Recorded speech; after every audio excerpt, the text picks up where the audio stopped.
निर्भीक रूप से लगे हुए हैं। हम देखते हैं कि जब कथा प्रवचन होता है, कीर्तन होता है, रामचरितमानस होता है, महाभारत होता है, सच में तो मैं देखिए मानता नहीं उसको, एकदम नहीं मानता। और मैं तो भगवान को भी नहीं मानता। मैं आपको बताऊं, भगवान नहीं, कोई राम नहीं है, कोई हनुमान नहीं है, कोई भगवान नहीं है, और कोई न मंत्र है न कोई जाप है। मैं आपको बताऊं, इन सब चीजों में सदियों से हमारा 26 नवंबर के अवसर पर हम सभी लोग जानते हैं कि आज के ही दिन हमारी संविधान सभा में ये हमारा संविधान एडॉप्ट हुआ है। और हम ही लोग हैं, ओबीसी समाज के लोग, जो कि इस संविधान की रक्षा भी कर रहे हैं और इसका सम्मान भी कर रहे हैं। जो आज सत्ता में बैठे हैं वो संविधान की धज्जियां उड़ा दे रहे हैं। पाल साहब कह रहे थे कि वे बहुत निकम्मे लोग हैं। वे मतलब सत्ताधारी लोग, और सत्ताधारी में जिस वर्ग का वर्चस्व है जो शासन कर रहे हैं, ये आपको समझना चाहिए। निकम्मे वे हैं या निकम्मे हम लोग हैं। हमको अपने में निकम्मा कहने में तनिक भी संकोच नहीं है। हम 85% होने का ढोल पीटते हैं कि हम इतनी संख्या में हैं। हम क्या 51% भी हैं? हम 51% भी नहीं है, क्योंकि जिस दिन 51% हो जाएंगे उस दिन प्रदेश की सत्ता पर और देश की सत्ता पर हम काबिज होंगे। और जितनी मांगे हम लोग ये अपना चप्पल खींच करके जा करके अपनी आवाज मतलब बुलंद करके जोर जोर से बोलते हैं, दहाड़ते हैं, चिल्लाते हैं, तो वे सभी पूरी हो जाएंगे। एक ही साधे सब सधे, सब साधे सब जाए। जब तक आप देश की प्रदेश की सत्ता पर नहीं काबिज होते, तब तक जितने भी चीजों को लेकर चल रहे हैं, छोटी चीजों को, बड़ी चीजों को, मुझे नहीं लगता कि उसमें कामयाबी हासिल होगी। हम सभी लोग जानते हैं कि दलितों के प्रति, पिछड़ों के प्रति, मजलूमों के प्रति सदियों से कितना अत्याचार और अनाचार होता आया है। जो बेल सुनता था कान में शीशा पिघला के डाल देते थे, सब सुनते हैं।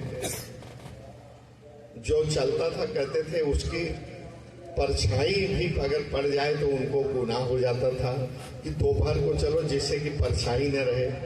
और जिस जमीन पर चलो तो पीछे झाड़ू बांध के चलो, और आगे अगर थूको तो हाड़ी बांधे रहो, थूकना है तो उस पर थूको, जमीन पर भी न थूको। और इस तरह की तमाम चीजें हैं जो हम लोगों के साथ सदियों से होती हुई आई है। हालांकि हम काफी आगे आए हैं, बहुत सी चीजें खत्म हो गई हैं, लेकिन अभी हमको बहुत आगे बढ़ना है। और बहुत आगे कैसे बढ़ेंगे? जितने भी लोग बैठे हैं, कहते हैं ना हमारी तादाद तो बहुत ज्यादा है। प्रजापति जी और लाल बहादुर जी, लगातार काम करने की जरूरत है, और खास तौर से युवाओं में, नौजवानों में और महिलाओं में एक चेतना जगाने की जरूरत है। और वो इतने जल्दी ओवरनाइट नहीं होता, धीरे धीरे होता है। आप लोग लगे हुए हैं। हम लाल प्रताप जी को सुनते रहते हैं, एक शिव शंकर सूत्र हैं उनको सुनते रहते हैं, शिव कुमार जी सुनते रहते हैं।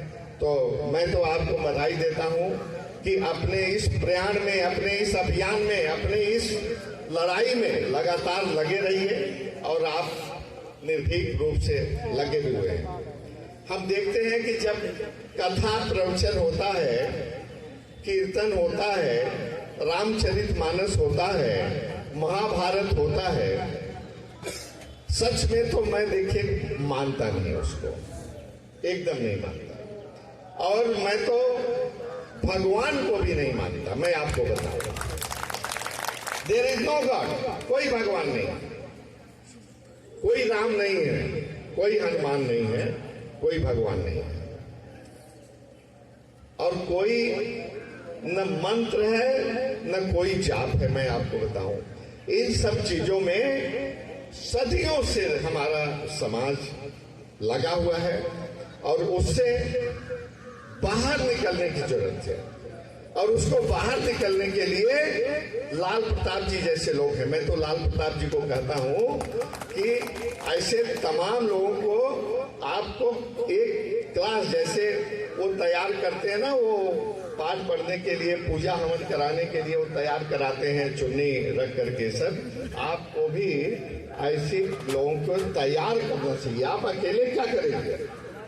आप नहीं, उसका बाकायदे कार्यक्रम बनाकर ऐसे लड़कों को पाठ पढ़ाइए कि आपको क्या क्या प्रशिक्षण दीजिए, ट्रेनिंग दीजिए समय समय पर, जिससे समाज के हर जगह जाकर के वो अपनी बात को लॉजिकल ढंग से कहें। देखिए कैसे लॉजिक कैसे समझ में आती है, लॉजिकल ढंग से। जैसे हम कहीं सभा में बैठे थे तो कोई हमारे बीच के एक सज्जन इसी तरह से बड़ी कह रहे थे, बड़ी पसंद आई बात।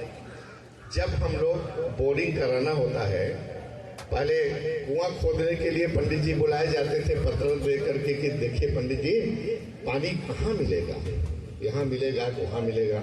अब बोरिंग करने के लिए लोग उनको खोजते हैं।